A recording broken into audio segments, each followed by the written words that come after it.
Hey, what's going on, guys? So I'm Patrick Morales. This is my mom, Evelyn. Hi, how you doing? We just wanted to come on here and share a little bit about our story and everything we've been through with traumatic brain injury and how it's not only affected us and our family, but our friends around us. And I had a traumatic brain injury back in 2011. It was a little over 8 years ago. So we've had to deal with a lot since then. Yes, so we wanted to do this video. The first video this month is also TBI Awareness Month. We want to start this video. We want to talk about what, give all the glory to God first, and talk a little bit about it because so many families are affected. According to the CDC, they had 2.5 million people who visit the emergency room due to suicide. Also, young people and children's a high percentage. But also really important to talk about is that concussions can lead to thoughts of suicide, can change behaviors, and unfortunately, they're not talking much about that at all. And I will let Patrick talk a little bit about that because he experienced it himself. Yeah, so back in 2000, it was October of 2011, was when I had a severe concussion where I collided with a car, and this car was going very fast. I was going about 20 miles an hour on a longboard, and when I collided with the car, I hit my head, and I flipped over the car, hit my head again on the concrete, and after this concussion, I started to see a lot of behavioral changes. I started drinking heavily and just doing stuff that wasn't really in my character. And I also experienced some concussions from playing sports. So even a mild concussion can cause serious issue. The problem is that if you have a broken leg, you can see it. But when we think about the, injuries to the brain, not necessarily the doctors really do, testing. They can actually, a patient see what happened in the head.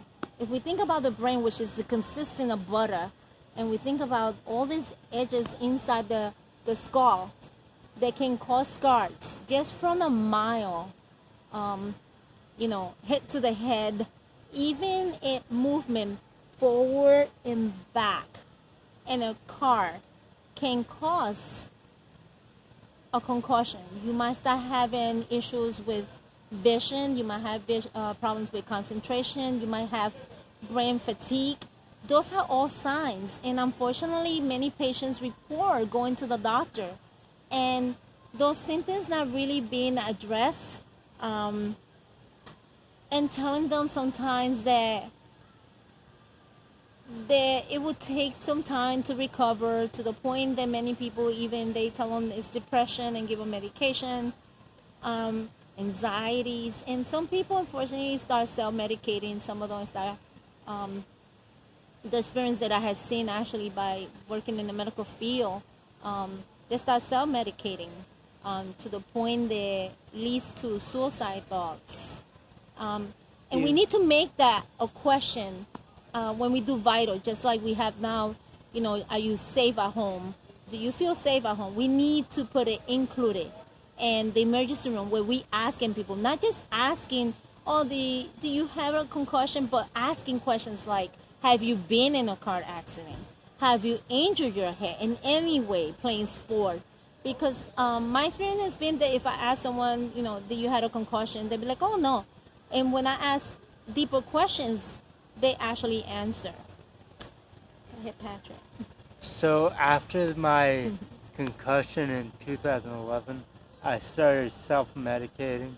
I wasn't willing to get an ambulance, so I got medications from friends, and I started smoking marijuana and just doing a lot of self-medicating, and this led to more problems down the road. Like I was going to college at Norwich University at the time, and I was having some trouble focusing while I was in college. So That you connected those into. no, I didn't. I didn't even think of it. But I started taking Focalin, which is an ADD medication, and this really affected me in such a negative way. Like I stopped sleeping, and that led to more problems with depression and stuff of that sort. So if you had even a mild concussion, it doesn't discriminate. It can lead to disability, basically. And you might get brain fatigue. And, it's hard for other people too, because physically you don't see someone having issues, but mentally they are having issues. And so, a lot of times they seem not engaged, but they need rest. The brain needs rest. And those are the things, like eating properly, resting. Some of those things that allow the brain also to heal. In his situation, it led to Pertaining to what? It led to a suicidal attempt the first time. And then he ended in the emergency room and admitted to the hospital. This has happened after his friend's death in a car accident, where she was in a deep depression. And we believe that even the psych medication could have been causing also suicidal thoughts. However, those were not addressed when he went the night before to the hospital. They didn't admit him, and the next day, that's when he attempted to commit suicide. Now, when it comes to brain injury, we shared a lot about the problems that you'll face, but I like to talk a little bit about some of the solutions too. So, nutrition is so important when it comes to brain health, and making sure that you're not only getting the right amount of fats in your diet, because back in 2006 there was a fat diet that was going around, like low fat this and low fat that, and everyone was buying into it until people started coming up with new psychiatric disorders, and the doctors did some research on it, and they kind of connected the dots, and they found that this low fat diet was what was causing all these psych issues. So in order to improve your fat intake, one of the things that I've started implementing years ago is I started cooking all my meals with virgin olive oil, coconut oil. Eating fish is good too. They have a good fat content, and then also any kind of nut like walnuts or peanuts. Peanuts are kind of high in fat, so you want to be careful with your peanut butter consumption. But one of the things too is anti-inflammatory food. So it's interesting because after he was out of the coma, because he was in a coma, they were giving him so many medications. The doctors thought that he was having seizures, and I had to tell a neurologist to please close his book and listen to Patrick, because he assumed without asking, because they didn't think he was cognitive. And when I told him he was having muscle spasm, the doctor actually dismissed it, and he was like, nope, I'm doing some more testing because this is seizure. And I was like, please close your book and listen to him. That was really hard, so difficult, and how arrogant. I understand that part, but we need to give care with hope.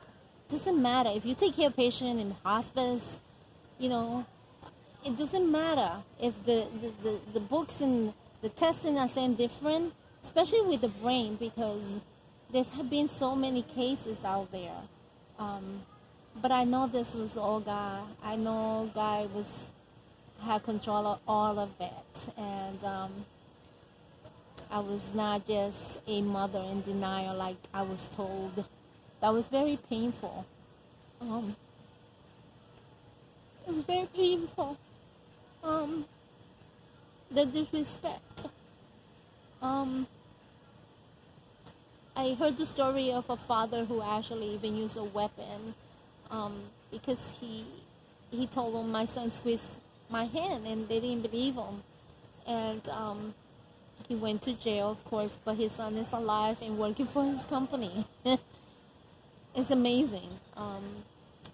And I think we need to listen to so many cases out there. We need to do better in the medical field. And this was all God. You know, the night before, God had actually, with his words, God warned me, and I remember writing it, because it was just something inside. And those words, it said, when you receive the bad news, stay calm because his heart is firm, and that I was not going to become, panic, afraid, into, I saw, and the enemy, what they wanted. And what they wanted was his organs. And I know they did. And I remember telling one of the staff, I said, I know all you want is his organs, and you're not listening. And I see my son moving. On the fourth day, about 3 a.m, something happened, and I was in a room praying with a friend of mine's sister, and it was so beautiful and it was so powerful. And I remember walking in there, and Patrick was in a sitting position,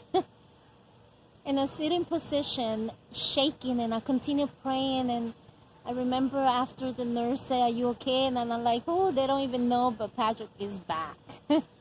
And I stayed quiet, and she said that they gave him 4 different medications for seizure and nothing worked. So the next day, they did actually another testing, and they called us, and they said that he was brain dead. There was 0 chances of survivor. There was no way. He was gone already. And I heard, yep, they were wrong. You're right, son. They were wrong. And I remember when the doctor said that, God is my witness. I heard a voice that said, "That's nothing, that's little." And I turned around to see who was behind me. And then I turned around again, and the doctor was talking, and I heard it again. And I kept it to myself. And I said, he's fine. And I started seeing life in him. And there was things that was happening in there. And I knew he needed to be suctioned. And I asked his nurse to suction him. She didn't know I was a nurse, obviously, because she didn't do it properly. And I said, I have 2 options. I could do it myself, and they're probably gonna get really mad in here, or God, you send someone, they will do it. And God did. And so respiratory therapist walking in the hallway to another room, and she stopped, and I asked her, and she said, "I'll be back. I'm gonna take care of a patient," and I'll be back. And she did, and she started suctioning him, and a mucus plug came out of him, but he was chewing on the tube. And I was like, look, that's Patrick. And the nurse walked in there, and she was really upset, and she was like, "Who you think you are? And you think you're a nurse?" And I said, "As a matter of fact, I am. However, that's my son." And she said, I remember I said, "Look, he's chewing on the tube." And she goes, no, that's involuntary movement. And I stayed quiet, and she walked out of the room with another staff that she came in with. And respiratory therapy stayed there. And she didn't know about Patrick. That was God sent. And I said, "That was my son, wasn't it?" And she said, "Yep, that's him." But more than that, I remember even asking the doctor that I need to speak to God first before signing the papers. And this doctor hit the table and said, what part you don't you understand? Zero chance of survivor. A doctor with such a poor faith. But I knew I wasn't fighting against her, because we don't fight against people, him or her. We're fighting against things we don't see. And I didn't respond. And my ex-husband stood up and, as a Marine, as a Marine, retired Marine, he said, hey, she said that she has to speak to God, so we'll be back tomorrow at 1:30. And the next day, that's when I really, really lost it, because I saw this gentleman and had a vest, and in the back said donor, and he had this big case, a computer inside, and opened it. And I remember I walked up to him and said, if you touch a hair of my son, you're going to see, because my son is alive and he's fine, and his organs are not going to be taken from him. And he closed the suitcase and he walked to get away. And unfortunately, I lost it. I just lost it at that moment. I couldn't believe the disrespect. Many other things, but the miracle is here, and we had lived it through. But the fight didn't start there. We had to fight the system, and he knows how hard that been. Doctors who, to this day, they see and don't believe. Just recently, his own neuro-ophthalmologist, after he made an appointment to see him, didn't come into the room, sent someone else. And you could talk a little bit about that. What happened? Well, you could talk about the physical therapist, because we took him to Canada, thanks to a 5K that Norwich University did, and many people got involved. Oh yeah, so we did a 5K. A bunch of my friends put it together, and we were able to raise how much was it? $5,000. $5,000. And we used that money to go to Canada, and we used it to pay for a hyperbaric oxygenation therapy. It's a mouthful, but that's like the top tier therapies for traumatic brain injury, and it was very helpful, and it helped me to get to where I am today. So. And was the doctor at the Family Island there? Oh, she said, what do you expect to gain from that? And there's proof. She was just really condescending, questioning every single therapy that I was thinking about doing, and try to discourage me from quote unquote wasting my time, because she didn't believe that I could get to where I'm at today. Yeah. And even when I got to where I'm at, she said, we have no explanation for where you're at, when she could have easily asked, what did you do to get to where you're at, so that she could help other people. But she chose to try and discourage me, probably like she has hundreds of other traumatic brain injury victims or survivors. And I've been thinking about sending her a letter, but really I don't want to waste my time. While you think about that, should he write a letter and comment send her? below. Comment below, yes. And there's been few cases like that, you know. He kept saying his vision was getting better, and they got a psychiatrist because they say he was in denial. And I'm like, no, his vision is getting better. He says it's getting better. And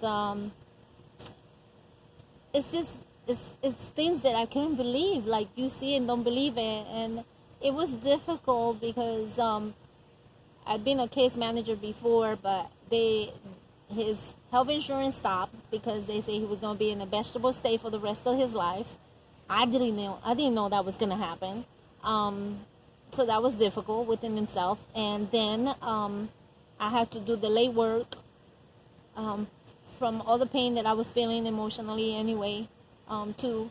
And I brought all the papers. I filled out all the papers and brought it to the social worker at Fanny Allen. And I felt bad because she had tears in her eyes, and she said, he's going home because of you. If not, he would have been going to Star Farm.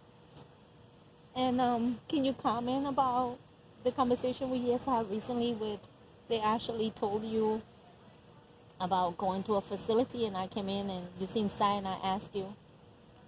Oh yeah, so a social worker came into my room when I was in the rehabilitation center, and she tried to tell me that there's no way I could go home, and that the only option for me was to go to a nursing home.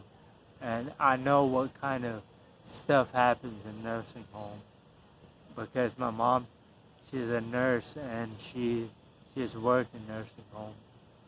So I was kind of discouraged, and my mom came in at the tail end of it, and she told me that she was gonna figure things out, and that I wasn't gonna go to a nursing home. And then she went on to tell the social worker over her dead body her son was gonna go into a nursing home. And he did. He came home. And but it was hard because they say he needed 24-hour care. And when he came home, this monopoly that goes on, the VNA, fortunately in Vermont, they say he only qualified for 9 hours. 9 hours. And I was like, a week. I said, are you kidding me?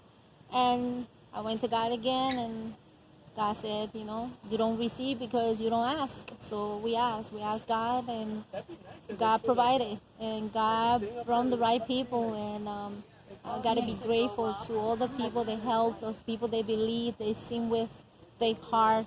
Dr. Santiago, and in Texas, my friend Denise, and he had many goals. So everything that was difficult, and every time the doctor say no or impossible, I say, "Ooh, God's gonna make it possible. Don't worry, son. God's gonna make it possible." And I have to be grateful for one of the hardest things being though that he lost a lot of his friends, but he gained new friends, and many friends who have stayed too, and they still there for him. And so this is where he's at. One of the biggest things that I had to learn to do when I came home was how to make adjustments and how to live with my new what would you call it? what I don't want to call it disability. Impairments. Yeah, impairment. So I had to learn like how to shower, how to brush my teeth, How to put your shoes. how to even walk, and I did learn a lot of that when I was in the rehab center. So just making adjustments and trying to manage my new way of living. And I've kind of been able to make more adjustments as I go and as I improve, and just never giving up, because there is hope. Yes. Even if you do have a negative diagnosis, there is hope for you. It's going to take a lot of dedication Yes. and a lot of hard work, but you'll get to where you want to be. And you need an advocate. You need an advocate who's going to advocate for you, who's not afraid to upset anybody, and to whether they like her or him or her or not. You need an advocate today. You cannot go into a hospital by yourself. You need an advocate, and that is huge. That's huge. Yeah, you can't do this by yourself. No, you need an advocate, and don't give up, and continue, asking God for the right people, the right doctors to come in. Like, I didn't even realize, if they say, hey, like his left arm, they had said I said, how come you're not doing therapy on his arm, on his hand? And they said, yeah, that's because he's not going to get his function back. So they're concentrating on things they can actually work on. They were going to continue improving. And we put something in place, and Patrick also actually started trying to do some therapy on his own on that arm. And then I said, I want to test it. And they tested again, and he goes, he got his function back. He's going to get his function back. And so you need an advocate. That is huge. Doesn't matter.